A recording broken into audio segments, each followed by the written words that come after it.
네, 안녕하세요. 오토플레이입니다. 저는 지금 기아의 K8 하이브리드 모델을 시승하고 있습니다. 앞서 영상을 통해서 이 차의 외관과 실내 디자인 또 옵션 구성 등에 대해서 한번 알아본 바 있고요. 이번에는 주행을 해보면서 이 차량의 퍼포먼스에 대해서도 한번 이야기 해봐야 되겠죠. 일단 K8 하이브리드는 1.6L급 가솔린 터보 엔진을 사용하고 있고요. 여기에 44kW급의 전기 모터를 더해서 엔진 출력을 보조하고 있습니다. 그러니까 마력으로 환산하면 약 60마력 정도가 전기 모터가 보조하는 양이고, 엔진 출력은 180마력 정도를 내거든요. 이 엔진과 모터 두 가지가 합쳐져서 총 230마력의 시스템 최고 출력을 낸다고 하고요. 최대 토크는 36kg 포스미터를 내고 있습니다. 제로백 수치로 환산을 하면 7초대 정도의 가속력이거든요. 물론 이제 수치로만 들었을 때는 그 정도면 꽤 잘 나가네, 운전 재밌게 할 수 있겠네, 하이브리드여도 충분히 빠르겠는데 라고 생각하실 것 같아요. 근데 이제 충분히 경쾌하고 빠르기는 한데, 그렇다고 해서 운전이 재밌냐를 물어보시면 그건 아닌 것 같습니다. 그런 이야기들을 좀 전해드려 볼게요. 일단은 이 전기 모터와 엔진이 같이 결합해서 합산 출력을 내는 하이브리드 파워트레인이다 보니까 약간의 주행시 이질감이 있어요. 전기 모터가 쭉 출력을 올리다가 일정 속도 이상부터는 엔진에 개입이 좀 들어가기 시작하죠. 그런데 이렇게 그냥 편안하게 달리고 있을 때는 별다른 문제가 없거든요. 근데 이제 갑자기 뭔가 추월 가속을 해야 된다거나 급가속이 필요할 때에 반응이 약간 느린 게 좀 아쉽게 느껴집니다. 어떤 거냐면, 지금 제가 이렇게 주행을 하고 있다가 갑자기 뭐 앞차를 추월해야 돼서 가속 페달을 급하게 밟아본다고 가정을 하죠. 지금 밟아보겠습니다. 아마 소리가 들리실 거예요. 지금 보시면 페달을 밟자마자 뭔가 가속이 바로 이어지는 게 아니라 한 반박자 정도 딜레이가 있어요. 지금도 다시 한번 밟아 볼게요. 느껴지시나요? 전기 모터가 처음에는 출력을 보조하면서 서서히 속도를 올리다가 뒤늦게 엔진이 개입하기 시작하면서 출력이 급하게 올라가는 모습을 볼 수가 있는데, 이게 어쨌든 급가속이 필요한 상황에서는 조금 반박자 느린 게 답답하게 느껴지실 수도 있고, 혹은 내가 가속하려고 했던 타이밍보다 늦게 가속이 되기 시작하니까 운전이 미숙하신 분들에게는 조금은 위험할 수도 있겠다는 생각이 듭니다. 그래서 이 차를 타고 제로백 7초의 빠른 가속력을 느끼면서 거칠게 운전을 하기에는 좀 무리가 있지 않을까 라는 생각이 들고요. 편안하게 달리고 있을 때에는 전혀 문제가 없어요. 너무나 좋은 차거든요. 근데 이제 뭔가 이 차의 성격에 어울리지 않는 그런 급가속을 해야 될 때에는 약간 반박자 느린 경향이 있다, 이렇게 참고하시면 될 것 같고요. 난 그런 거 싫어 하시는 분이라면 K8 3.5L V6 가솔린 엔진을 선택하시면 이런 딜레이 전혀 없이 시원시원하게 튀어나가는 그런 성능을 느끼실 수 있으니까요. 가솔린 모델을 택하시면 될 것 같고, 저는 그렇게 탈 일은 전혀 없어요, 저는 연비가 중요해요 하시는 분이라면 하이브리드 선택하시면 될 것 같아요. 그렇게 주행을 하시면 될 것 같고요. 주행 시에 느껴지는 뭐 소음이나 진동 여부에 대해서는 사실 저는 그렇게 크게 와닿지 않거든요. 근데 이 부분에 대해서도 좀 민감하신 분들이 있더라고요. 그래서 그 부분에 대해서 좀 귀 기울여서 느껴본 결과, 이게 저속에서 엔진이 개입하는 시점에서는 아무래도 4기통의 1600cc의 터보 엔진이다 보니까 엔진에 소음이 약간 들어오는 게 있긴 있습니다.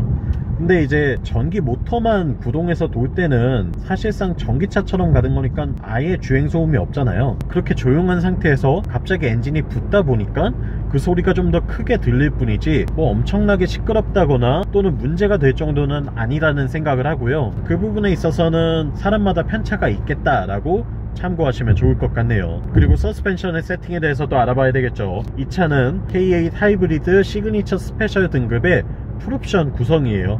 그러니까 18인치 휠에 ECS 전자제어 서스펜션이 들어가 있는 구성이고요. 전자제어 서스펜션이 들어가 있다 보니까 일단 주행 모드에 따라서 감쇄력이 좀 달라집니다. 지금도 이렇게 스포츠 모드를 누르면 노면의 진동들을 좀 더 이 차체 내부로 유입시켜서 운전자가 느끼게 하는 그런 감각을 전달받을 수가 있고요. 또한 차체도 좀 더 단단해지는 느낌이 확실히 들어요. 그래서 고속주행 시에는 이렇게 좀 단단하게 세팅된 게 오히려 더 입맛에 맞는 분들도 계실 것 같다는 생각을 해보고요. 스포츠 모드에서도 한번 가속해볼까요?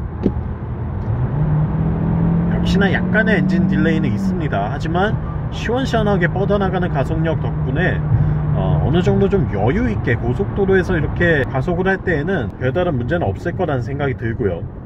네, 다시 이렇게 에코 모드로 바꿔서 주행을 해보면 분명하게 이 서스펜션의 감쇄력이 달라지는 게 느껴집니다. 스포츠 모드에서는 약간 통통 튀거든요. 툭툭툭툭 이렇게 튄다고 한다면 에코 모드로 바꾸면 퉁퉁퉁퉁 이렇게 좀 바뀌어요. 어느 정도 이 서스펜션의 여유가 생긴다 라고 느끼시면 될 것 같고요. 그렇다고 해서 뭐 승차감이 아주 부드럽냐 물침대 같냐 이런 건 또 아니거든요. 승차감 자체는 처음에는 저는 이게 굉장히 부드럽다고 생각했어요. 근데 승차감이 처음엔 굉장히 부드럽다고 느꼈던 게 시내 주행만 하니까 그런 것 같더라고요. 이게 속도가 낮은 구간에서는 뭐 방지턱을 넘는다던가 요철을 지날 때에 꽤 부드럽게 이런 충격들을 처리해주는 느낌이 나거든요. 그래서 오, 승차감 되게 부드럽네 라고 생각했는데 고속도로를 좀 주행을 하다 보니까 이렇게 잔요철들을 고속으로 지날 때에는 노면을 꽤 잘 읽는 느낌이 납니다. 노면을 잘 읽는다는 건 주행 상황을 운전자가 잘 파악할 수 있으니까 좋긴 한데 뒷좌석이나 보조석에 타 있는 탑승자의 경우에는 이게 좀 아쉽게 느껴질 수도 있겠죠. 그 부분은 어떤 입장에서 타냐에 따라 다르게 느껴질 수 있겠다라는 생각을 하시면 좋을 것 같고요. 뭐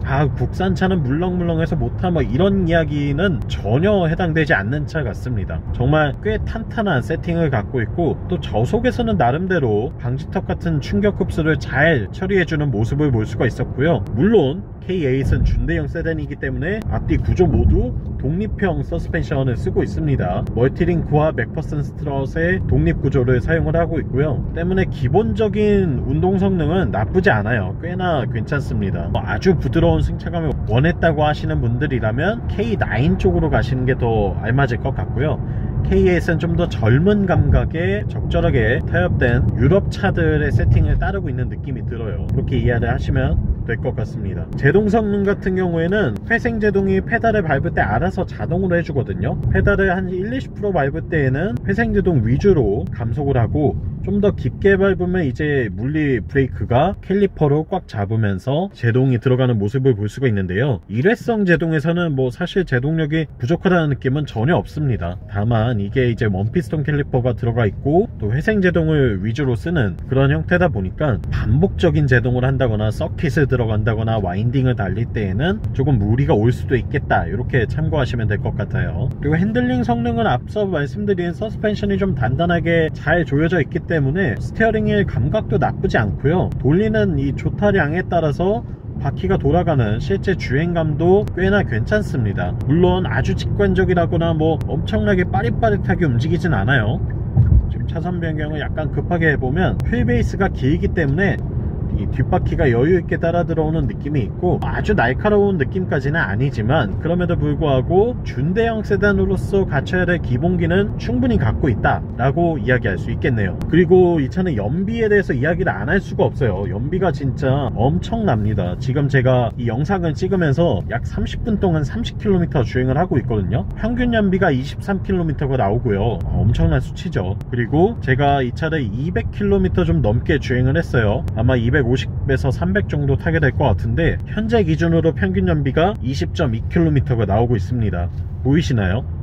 엄청난 수치죠. 전장 5m가 넘는 5인승의 준대형 패밀리 세단에서 나올 수 있는 연비라고 하기에는 너무나 뛰어난 수치를 보여주고 있어요. 때문에 주행거리가 좀 많으시거나 또 기름값에 대한 부담이 있으신 분들, 그런데 전기차는 아직까지 좀 내키지 않는 분들에게는 더할 나위 없이 좋은 선택이 아닐까 싶어요. 이 정도 연비라면 뭐 기름 넣는 게 그렇게 고통은 아닐 것 같아요. 주유소 가는 일도 꽤 즐기면서 할 수 있지 않을까라는 생각이 들고요. 풀탱크 상태로 주행을 시작을 했는데 고속도로 탄다면 뭐 700-800km 타는 건 일도 아닐 것 같아요. 잘만 하면 부산 왕복도 가능하지 않을까 라는 생각을 해보게 됐습니다. 네, K8 하이브리드 제가 총 200km 넘게 직접 운전을 해보고 느낀 점들을 바탕으로 여러분들께 영상 전해드리고 있습니다. 일단은 정리를 한번 해볼게요. 연비 굉장히 좋습니다.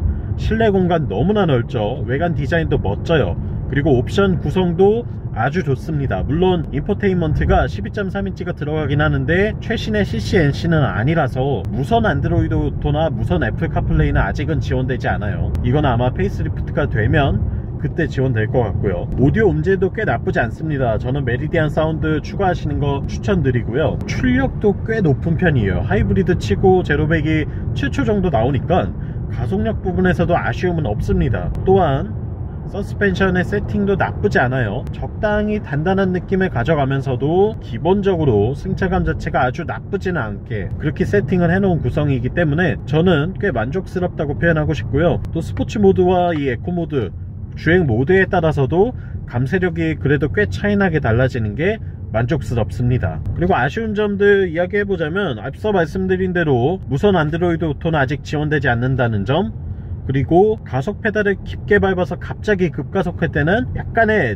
딜레이가 있다는 점, 또한 이 엔진 소음이 실내로 유입될 때는 시끄럽다고 느낄 수도 있다는 거, 이런 부분들은 여러분들이 이 차를 구입하시려고 할 때 고려하셔야 될 요소가 아닐까 싶고요. 이외에는 뭐 대부분 전반적으로 만족도가 굉장히 높습니다. 차량 가격이 지금 하이브리드 풀옵션 기준으로 5,258만원이거든요 가격이 결코 저렴하진 않아요. 물론 이제 5천만원이 넘는 가격이 사실 국산차를 사는데 그 정도 값을 지불해야 돼? 라는 심리적인 저항선이 있기 때문에 부담스럽게 느껴지실 수는 있는데 너무 좋거든요. 뭐 실내 구성 같은 경우에는 이런 내장재 부분들은 거의 1억대의 수입차와 비교하더라도 전혀 부족하지 않은 그런 구성들을 보여주고 있어요. 옵션이라던가 내장재, 또 이 외관 디자인, 실내 공간, 이런 것들을 따져봤을 때에는 이 정도 가격 지불할 만한 가치가 충분히 있겠다고 느껴지고요. 연비 또한 압도적으로 좋죠.